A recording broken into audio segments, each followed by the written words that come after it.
Hello, everybody. Welcome to the Zenergy Podcast. I'm your host, Karn Takar. Last week, we posted an episode with Derrick Flakoll of BNEF. That episode was recorded prior to the passing of the One Big Beautiful Bill, and so we thought it fitting to have Derrick back on for a follow-up discussion post its passing. Derrick walks us through an overview, the major changes in the bill, what the biggest takeaways for the renewables market are, and so much more. If you've been wanting to learn more about how this new bill will affect the energy industry more broadly, this is the episode for you. Thanks for tuning in. Please enjoy my round two conversation with Derrick Flakoll. Hello, Derrick. We are back for a round two discussion. Really appreciate you taking the time. A lot has happened since the last time we spoke about the big, beautiful bill passing. I think it was the House when we had our last conversation, and of course went to the Senate. The Senate sent it back over to the House and then to President Trump's desk. Now it's officially enacted. Would love to just kick things off with a quick overview of some of the major changes that you feel are important to highlight and what you see as the biggest takeaways for the renewables market. Sure. So the important thing to note about the final version of the bill, which was considerably closer to, the Senate draft, is that it treats dispatchable power and intermittent sources like wind and solar differently. Basically, if you are a wind or solar project, there are some restrictions on when you can come into service that kind of limit the number of projects that will qualify. There's a fairly big loophole here in the final version of the bill. There is a baseline requirement that a wind or solar project has to be placed in service by the end of 2027 in order to get a credit. But that only applies for projects which begin construction after the middle of 2026, basically. So if you begin construction in that first year period, you don't face that cliff to enter service, which is a pretty big deal. Ultimately, you don't always control when you can place a project in service due to things like supply chain disruptions or factors like that.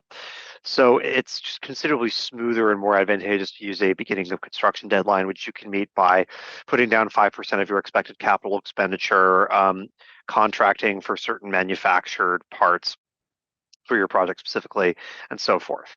So that is being tinkered with a bit by the Trump administration, which is going to put out some new regulatory guidance. They're going to make it a bit harder to claim a beginning of construction for a particular project in this category. But for other resources, namely, energy storage, as well as geothermal, hydropower, nuclear, any other zero carbon source of electricity, credits don't really phase out until after 2023 over several years. So, and that's still based on beginning of construction deadline eligibility for those credits. So there's quite a bit of room to claim the credits if you're a dispatchable source, as long as you can meet other regulatory requirements. Now, another major difference from the Senate bill to the House bill is that the House bill had very general guidelines saying that projects using material assistance from foreign entities of concern, which basically means North Korea, Iran, Russia, and most importantly, China, the kind of big kahuna of global clean energy supply chains, that was going to invalidate projects. These material assistance requirements are still there, but now they're much more specific and designed to be more workable. Basically, the key concept here is something called a material assistance cost ratio. So that is a percentage of content from particular countries in your project. And the way that the calculation actually works, it's basically there is a maximum amount of Chinese content or a minimum amount of non-Chinese content that you have to have in order to qualify. One thing that's new for this bill is that energy storage, which is particularly dependent on China, has higher non-Chinese content requirements. So say if your project begins construction in 2026, for an energy storage project, you would need 55% of your content to be non-Chinese. For any other project, you would need 40% of your content to be non-Chinese. So there's still a lot of tricky hoops to jump through here, but it's a little bit more doable because there's specific guidance on what material assistance means. It's not an all or nothing, if you have a single bolt from a Chinese company, you're invalidated kind of thing. Uh, for now, also, projects don't need to worry about that.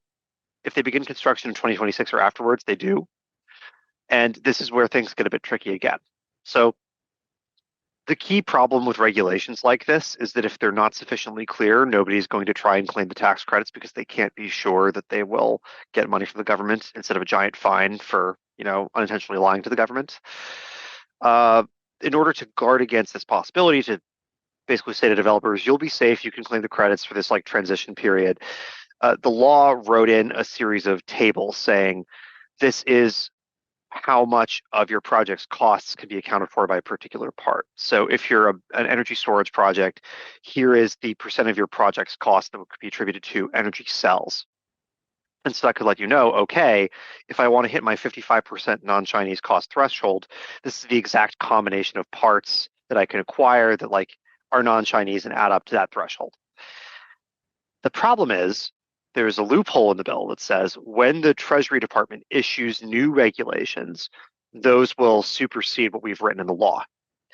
And so another part of Trump's executive order was to say, we are going to issue new regulations within 45 days that not only affect what the beginning of construction deadline is, which is one way to sort of limit eligibility for the credits, but also sort of tightening foreign entity of concern restrictions.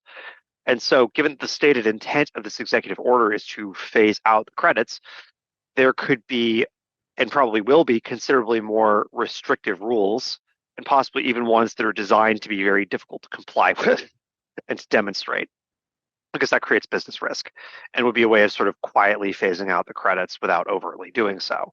Now, there are still constraints. The actual law says that guidance on things like beginning of construction has to be similar to existing guidelines from the IRS, which were designed to be workable. Foreign entity of concern stuff, I think, is an area where there's a little bit less certainty about how that's going to look. We also don't know if, strategically speaking, the Trump administration, at least some of whose members have talked about the benefits of grid reliability and dispatchability, if they take different tax for determining foreign entity of concern percentages for wind and solar than for other projects that are affected by these rules, like nuclear. And lastly, where storage lands between those two as something that kind of goes along with intermittent sources like wind and solar, but is also important for grid reliability and dispatchability. Where they land on that, we don't really know yet. And to be clear, the FIAC updates from Treasury, if those were to occur, only apply to projects that are placed in construction after this year, correct? Yes, the final text of the bill basically says that any project which begins construction prior to the end of 2026 does not have to worry about those, basically. And I think this is, at least from my understanding, sort of a gray area where in the FIAC portion of the bill, Mhm. the begin construction language referenced the IRS definition, I think at January 1st, 2025, which essentially identifies that 5% threshold that you mentioned, as well as a pretty lenient, in a sense, standard on actually conducting work on the ground. Whereas in the full or the later part of the bill, which references this is all sort of confusing for people, but I think it's Yeah. really important. The later part of the bill, um, which is about projects being placed in construction from 1 year after the date of enactment to receive the credit to avoid that place in service deadline you mentioned, it wasn't necessarily referencing the existing begin construction definition of the IRS. So effectively, what the bill says, to the best of my reading, because it is a bit confusing, is that whatever new regulations that the Treasury Department issues regarding beginning of construction, right, as applied to the tax credits as a whole, it has to be similar to things that were already in effect in January 1st, 2025. But similar is subjective quality. And we've certainly seen the Trump administration try to push things pretty far in trying to align policy with their priorities. So it remains to be seen both how far the Trump administration will push that definition of similarity and what courts will let them do. At the same time, the ambiguity surrounding that could create a bit of a chilling effect in investments. Although, again, it sort of remains to be seen what the actual signal is that's sent by this final rule, what how the market reacts, and ultimately where that goes, right? Yep, makes a lot of sense. Again, super complicated, but really important. The details. I was recently on a webinar where they're talking about one of the key people who will be making the new rules, Ken Keeves, who apparently started 2 weeks ago. He's Assistant Treasury Secretary, and at least what those who've worked with him in the past uh, were saying is he sort of comes from the tax world. He's been working on the Hill for a long time. He is sort of reasonable in terms of understanding these potential business impacts, but again, you never know what's going to happen. So, I guess all of us just got to sit tight and wait 45 days. What are you hearing from developers and financiers? Are they generally taking a wait and see approach, or was the vibe that you're sort of sensing? I mean, I don't speak to developers and financiers as much as some of my technology specific or power market focused colleagues do, since I work on policy and I tend to be focused on the DC world. But I'm certainly getting a lot of questions about foreign entity of concern compliance. People want things that do not necessarily exist yet, like lists of suppliers and products which are compliant. Uh, they're curious to see what we think about forecasts, and we're sort of working on a piece that should be out in the next week or so that kind of looks into how that might look. Even that, of course, is based on certain assumptions about how the guidance is going to look, right? So I think in terms of activity, there is, however, a very strong incentive to move now because you kind of have through the end of the year until a lot of these more complicated regulations start biting. And maybe there is some uncertainty about, what happens after 45 days. There is also technically some ability to do retroactive tax regulation, although that tends to be frowned upon, I think, in courts, among other venues. Um, I think that for all of the uncertainty, there's as much of a spur to sort of move forward quickly while you can before the ground shifts under your feet, as there is a note of caution saying, even if you're running forward, look where you're running and be prepared to shift if you need to. Yeah, it makes a lot of sense. So I remember in our last conversation, it was expected that the bill at that point in time would reduce the amount of development by roughly 11% for renewables. And I'm wondering whether you and your team have conducted an updated analysis to take into account the new version of the bill and its impacts on development across various verticals. Yeah, we're in the process of doing that as we speak, actually. So we don't have numbers for you yet, but soon. Makes sense. Yeah. Are you expecting though for that 11% figure to be quelled given some of the updates like on fiat, like on the in construction language, Mhm. license service? I think the uncertainty is a major factor, and it's also important to note that even if the bill is generally more generous for um, especially non-wind and solar projects, also in some ways wind and solar, because the original House version required you to begin construction within 60 days, give or take. Uh, there are some very important changes, right? So foreign entities of concern is a thing that can now be complied with, but if you're an energy storage project and your supply chain is particularly dependent upon China, it might be quite difficult to get enough supply of components in order to really get the content bonuses, like to really get the tax credit, right? And that is important because the project economics of storage are particularly complicated. There's a lot of different ways you can earn revenue between ancillary services and price arbitrage with electricity, and you need to have a market structure that works for it. So just something that straight up cuts the cost of installation by giving you 30 to 50% of your capital expenditure back. That's what the investment tax credit does. That does a lot to really cut through all these complexities, incentivize you to put something down. And if you are worried about your ability to qualify for that, that's a bit of a problem. Wind as well faces the challenge of, it takes longer to, under the current IRS guidance, right? There is still a beginning of a placed in service deadline for projects to claim credits. It's just that it's a fairly generous one, right? Once you begin construction, current IRS guidance says you have 4 years to enter service after that. For wind and solar, that's fairly hittable. That's fairly doable. Wind is more likely to have bigger disruptions or barriers or difficulties. And it's quite possible that this guidance from the Trump administration will make that placed in service deadline appended to the beginning of construction tougher. So the point is there's just a lot of variables flying around, and while we can have something out with some assumptions, the way these parts intersect is going to be really important. Even seemingly greater generosity with caveats could find that the caveats outweigh the generosity. Makes a lot of sense. Yeah, I think this point is super important because as someone from the perspective of someone who might not necessarily be very attuned to the development world, the place in service deadline of end of 2027 seems or could seem potentially reasonable.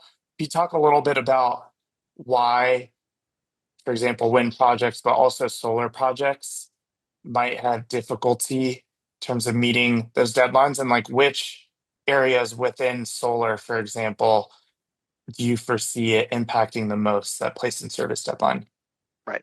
So I would say the key thing to understand here is that even if you begin construction by like signing some contracts, you still have to face a wide variety of regulatory hurdles, including permitting, whether that's local, state, or national, and interconnection agreements if you're outside of Texas, that could slow down your project. There are forces simply outside of your control, and that's even aside from looking at things like natural disasters or difficulty hiring a crew, work stoppages, supply chain disruptions from whatever source, right? And we're already seeing big trouble with getting large power transformers, which can be pretty key to a lot of power projects, built in sufficient quantity. Now, that doesn't necessarily affect the particular economics of wind and solar. But the key point is there's a lot of logistical difficulties. And there are some exemptions in the IRS placement service rules that kind of acknowledge what a legitimate disruption is. There's a fairly long list of them. But the key point to note is that if you are a developer, you can control when you sign a contract or break ground on a project. You cannot control when that comes into being. If there's anything we've learned from the last 5 years or more, it's that politics, like public health, global economics, war and peace, all can serve as giant black swan events from the point of view of a developer that, flap their wings, get angry, and kind of scatter everything to the winds. As such, wind projects are more infrastructure like, right? They're really big. They need a really big footprint. They tend to attract a lot of fights with locals. And they just require a very large amount of material. You need a lot to build one wind turbine. They're particularly vulnerable to these kinds of delays and disruptions. Solar is somewhat less so because it's modular, right? You can scale a project up or down. You can put solar panels on a lot of different surfaces and things.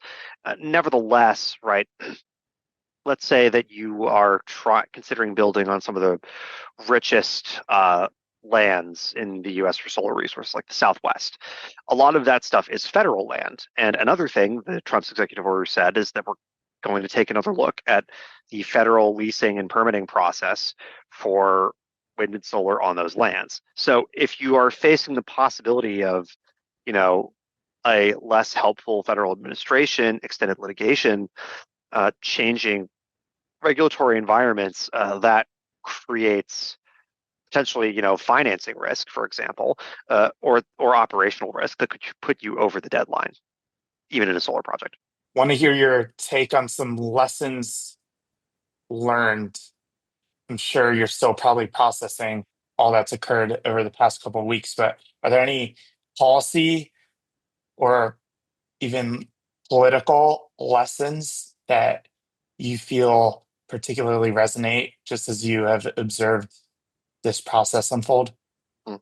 I think there's been a lot of debate about the sort of political theory of the case of the IRA, which was that political economy would save it, right?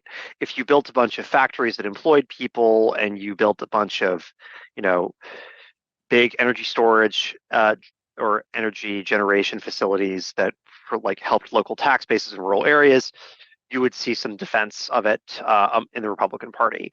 And to some extent, that did happen. When you think about the things that got cut, it was mostly, uh, home battery and solar tax credits, electric vehicle tax credits, things like that. The things that survived the most were incentives for manufacturing and incentives for big power plants. However, it should be noted that those still faced quite a bit of political pushback from more fiscally conservative factions in the Republican Party. A lot of these factories and power plants have not been built yet, or if they're power plants, they don't necessarily employ a lot of people. So there was enough of a push from certain key figures like Senator Lisa Murkowski to get a qualified save of a fair number of things, including energy storage, which, was not necessarily a thing that you could have predicted up front. But we've seen in other ways that this sort of political economy theory has its real limits, right? In addition to the major limitations and restrictions that come from, concern about China and alleged national security issues, or the fiscal situation as like U.S. government debt gets bigger and more expensive.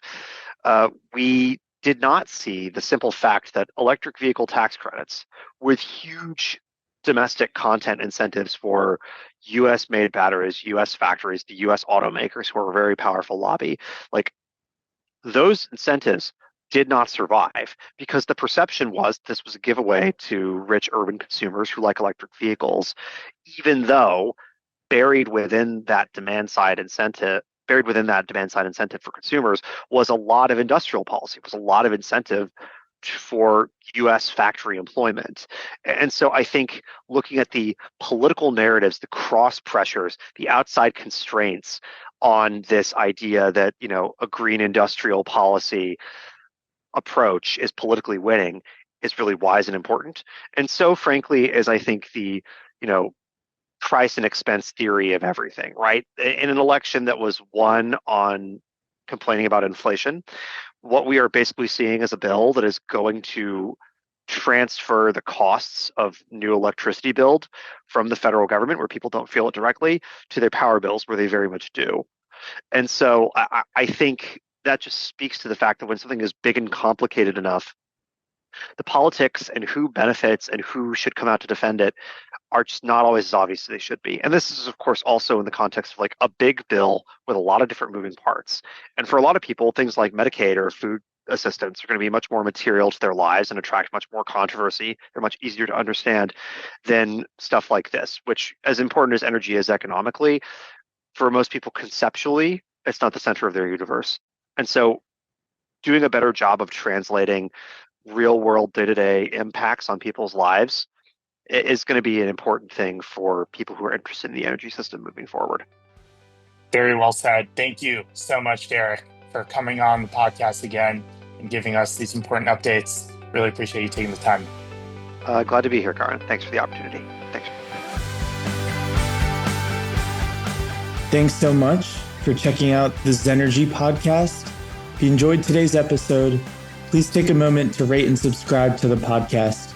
It would mean so much to me and the rest of the team. We release episodes every Thursday, so stay tuned for all new episodes featuring industry leaders building a cleaner, greener future for us all. See you next time.